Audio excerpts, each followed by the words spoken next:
Alors je vous présente Pascal Bidégori,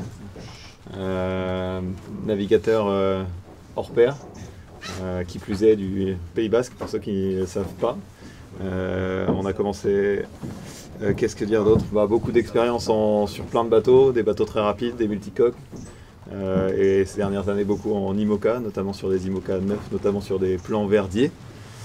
Et donc voilà, un super savoir-faire, une super énergie pour toute l'équipe, pour rendre les choses encore meilleures, encore plus parfaites, encore plus rapides. Et voilà, très heureux qu'il soit à bord de Massif et pas sur un bateau concurrent. Putain, j'ai été obligé de dire que des trucs gentils, quoi. Charlie Dalin, France, Le Havre. On se connaît depuis 4 ans, un petit peu plus de 4 ans, puisqu'on a navigué ensemble sur Apilia pour le départ, l'année avant le départ du Vendée Globe. C'est un garçon qui est très pro, très organisé, très structuré dans sa vie à terre et sur l'eau, qui a un super régatier, qui a un très bon sens de tout ce qui se passe sur l'eau, c'est assez naturel chez lui.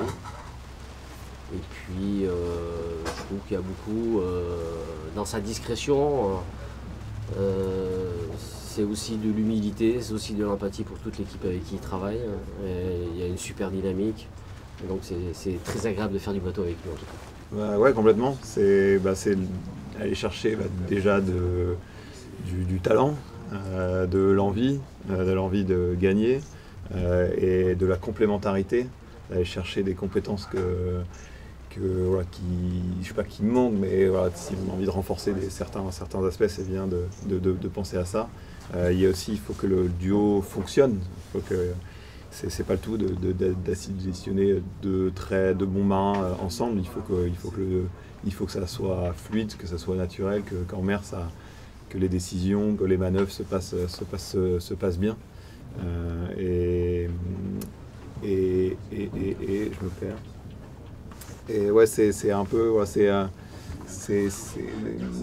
c'est pas forcément les duos qui gagnent la Transat Jacques Vabre, c'est pas forcément les deux plus gros CV, on va dire, les deux plus grosses expériences qui sont réunies. C'est un équipage qui va justement réussir à être complémentaire, à bien fonctionner ensemble, à réussir à additionner des compétences.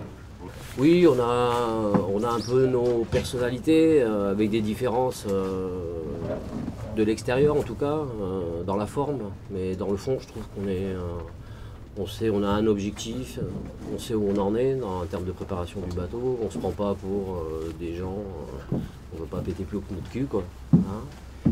Et par contre on est déterminé, concentré. La Transat Jacques Vabre c'est une course longue. Par expérience, je dirais qu'il se passe toujours des trucs que tu n'as pas prévu. Voilà.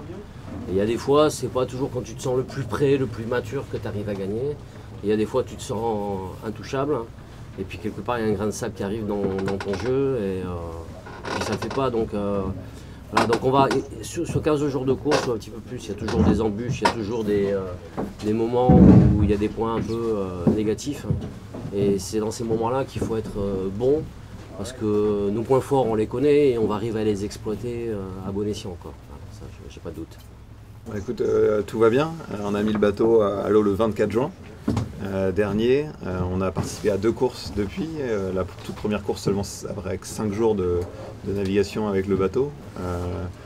On a réussi à gagner la Rolex Fastnet Race très vite après la mise à l'eau. On fait deuxième du défi Azimut au mois de septembre. On a parcouru à peu près 5000 milles, un petit peu plus de 5000 milles avec le bateau depuis sa mise à l'eau, donc voilà, presque une transat et demie. Et enfin, pour l'instant tout se déroule exactement comme prévu. En début d'année, on avait prévu de faire un petit chantier de vérification au mois de septembre parce qu'on ne voulait pas sortir le bateau trop tôt pour qu'il ait suffisamment, que tous les systèmes, tout le bateau ait suffisamment navigué avant qu'on vérifie tout. Et donc on a réussi à maintenir ce planning. Pour l'instant on a réussi à maintenir à la lettre le planning prévu plusieurs mois avant la mise à l'eau. À part le convoyage pour le Havre qui a dû être avancé, c'est le seul truc qui a bougé dans le planning. Donc voilà, pour l'instant tout va bien, on est très heureux de ce nouveau massif qui est bien né. Ça c'est un truc qui est important, de pouvoir rentrer dans ce cercle vertueux de pouvoir naviguer, de jamais faire d'arrêt forcé au chantier ou au ponton pour pouvoir continuer à tester le bateau, l'améliorer. Plus tu navigues, plus tu découvres des petites choses à changer, plus tu le fiabilises, plus tu peux naviguer longtemps. Et voilà, je trouve qu'on est vraiment bien. J'ai l'impression le bateau est plus prêt que pouvait être Apivia dans le bassin Paul Vatine il y a 4 ans. Donc voilà, tout se passe bien pour l'instant. On travaille déjà sur la liste des choses à faire sur le bateau pour le chantier de cet hiver. Une liste qu'on va pouvoir continuer à compléter sur la course. Mais voilà, pour l'instant tout est bien. L'équipe fait un travail fantastique sur la préparation, sur la fiabilisation du bateau. Donc voilà, pour l'instant tout va bien. On a hâte de continuer cet apprentissage, cette progression sur la Transat Jaguar. Ma maman, elle dit toi devant et tous les autres derrière. Ça, c'est pour le côté sportif de la chose. En étant plus sérieux, on a pu voir sur les 2 premières courses qu'on a fait que je pense que le niveau en IMOCA moyen sur les bateaux neufs aujourd'hui, il a vraiment monté d'un gros cran, quoi. En Perse, ça va plus vite partout, quoi.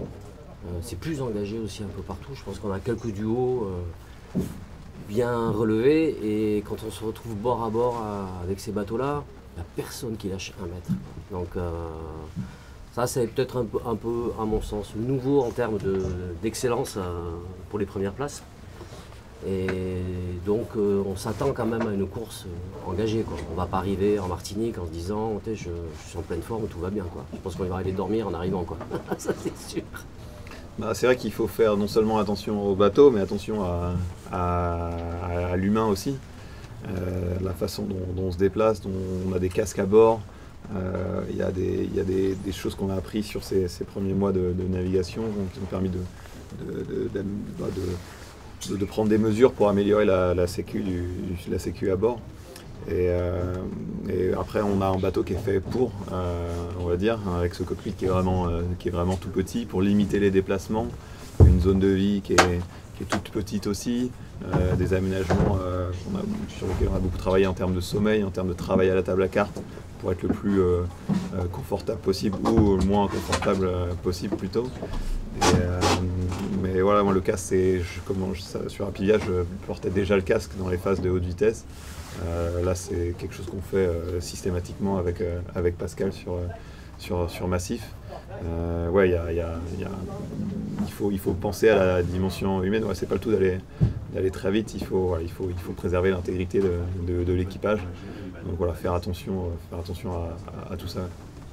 Ouais, non, mais c'est sûr que si on compare les bateaux il y a 4 ans, avec Apivia, quand j'ai commencé à faire du bateau avec Charlie, sur son bateau aussi, celui-là, les bateaux, ils ont passé un gros cran en perf, les foils sont beaucoup plus profonds dans l'eau, donc les bateaux ont tendance à voler plus haut quand ils volent. Donc cette instabilité en vol, elle se passe de plus haut, et donc quand tu retombes, ça fait plus mal, quoi, on va dire, voilà, avec un petit cran de vitesse encore en plus. Donc c'est sûr que ça amène par moments des chocs qui peuvent être plus violents, quoi. Voilà. Après, des casques en Norma, c'était il y a 20 ans, mais on en mettait, quoi. Et j'ai fait la route du Rhum en Norma, j'étais casqué quasiment de A à Z, quoi. Donc parce que déjà on était dehors et qu'on en prenait plein la poire, on a l'avantage quand même d'être un peu protégé. Donc de ce côté-là, par contre, c'est vrai que c'est quand même plus agréable de faire du bateau aujourd'hui. On a un peu moins le Karcher toute la journée dans la tête.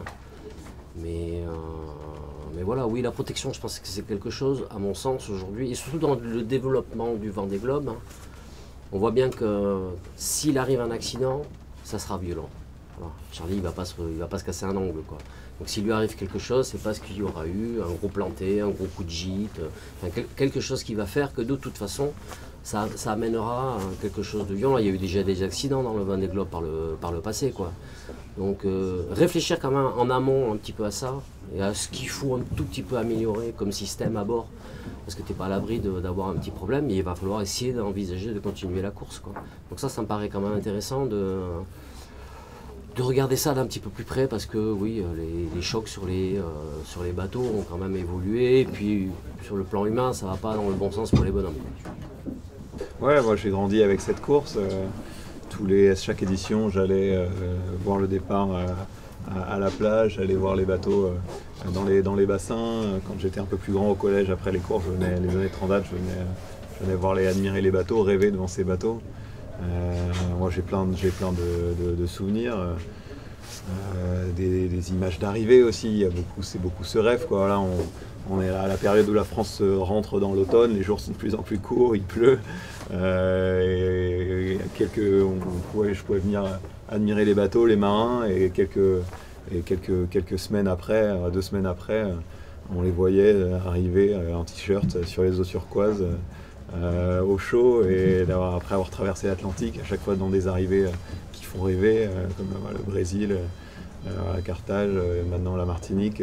Ça m'a beaucoup fait rêver toutes ces années, quoi. J'avais des posters des marins dans ma chambre, Paul Vatine forcément, Franck Camas aussi, j'ai un poster de Franck Camas qui court en IMOCA cette année, Éric Dumont, voilà, quelques autres, et ouais, c'est une course qui a clairement contribué à ma passion pour la course à large. C'est sympa la Jacques Vabre. Le fait de faire du double, moi j'aime bien. Voilà, le solo, c'est un bel exercice sur soi, et en tant qu'homme aussi, quoi. Après, il y a tout le côté compète, de ritrinquette, le vent, le machin. Les journalistes, il a accéléré, il n'a pas accéléré, mais moi ce que j'aime bien aussi dans le solo, et c'est ce qui m'a toujours plu, c'est qu'avant tout c'est un challenge personnel. Comment en tant qu'individu je vais me réaliser dans cette adversité, dans le fait d'être tout seul sur un bateau. Voilà, un peu comme mes premières solitaires du Figaro, je ne savais pas où j'allais, quoi. Donc, la route du roman multicoque en 60 pieds hors mât, avec un peu de recul, je ne sais même pas comment j'ai fait pour pouvoir le faire. Ça me paraît complètement inconscient que voilà, il fallait avoir une certaine détermination, un niveau de concentration, voilà, il fallait que toutes les choses soient, il fallait bien dans sa tête, quoi. Ça, cet exercice, il est intéressant.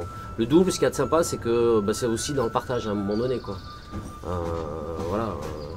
Ça, à mon avis, ça a un peu évolué, quoi. Vu les niveaux qui montent, on a quand même tendance à utiliser les bateaux un peu comme un équipage, quoi. On est toujours à fond. Et certes, c'est un relais de 2 personnes, parce qu'on est quand même obligé de se reposer pendant qu'il y en a un autre qui bosse. Mais les phases où on se croise, les phases où on partage, les phases où on développe notre façon de naviguer, on l'a fait évoluer pendant la course. À mon avis, elle est beaucoup plus construite que par le passé. Par le passé, moi j'avais un peu l'impression qu'on était 2 solitaires à bord d'un bateau, quoi. Aujourd'hui, un peu, mais pas que. On est une équipe à bord d'un bateau.